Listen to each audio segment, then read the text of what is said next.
కడప జిల్లా బద్వేల్ వ్యవసాయ కార్మిక సంఘం కోపవరం మండల కమిటీ ఆధ్వర్యంలో ఎంఆర్ఓ ఆఫీస్ ఎదురుగా ధర్నా కార్యక్రమం నిర్వహించారు.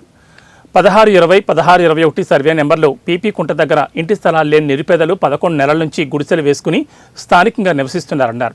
వ్యవసాయ కార్మిక సంఘం జిల్లా ఉపాధ్యక్షుడు వెంకటేష్ అక్కడ సాగిస్తూ ఉన్నవారికి వెంటనే ఇంటి పట్టాలు మంజూరు చేయాలని కోరారు. ఈ కార్యక్రమంలో గోపారం మండలం కార్యదర్శి నరసింహులు, మహిళా మండలి కార్యదర్శి లావణ్య తదితరులు పాల్గొన్నారు.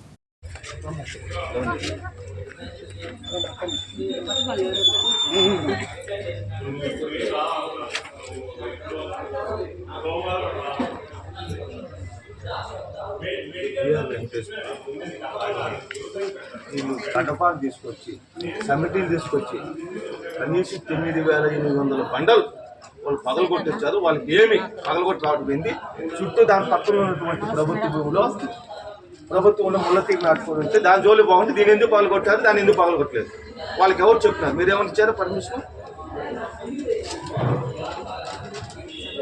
అడు పిలిచి మా చెప్పు, మాకు దాని మీద చెప్పండి. వాళ్ళు ఎందుకు పగలగొట్టారు? బండ బూతులు తిట్టాడు. ఆడవాళ్ళు అనేది కూడా అతను ప్రభుత్వ ఆఫీసర్లను గౌరవించాం మేము.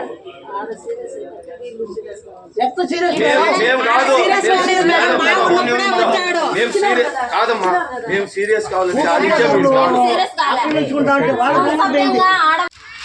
వాళ్ళ అనుభవంలో పెట్టుకున్న పరిస్థితి, ఆ భూములు వాళ్ళ అనుభవంలో పెట్టుకొని ముళ్ళతీగి నాటినా కానీ విఆర్ఓ వెంకటేశ్వర్లు సచివాలయంలో ఉన్నటువంటి విఆర్ఓ వాళ్ళ జోలికి పోవటంలే, వాళ్ళని అడగటంలే.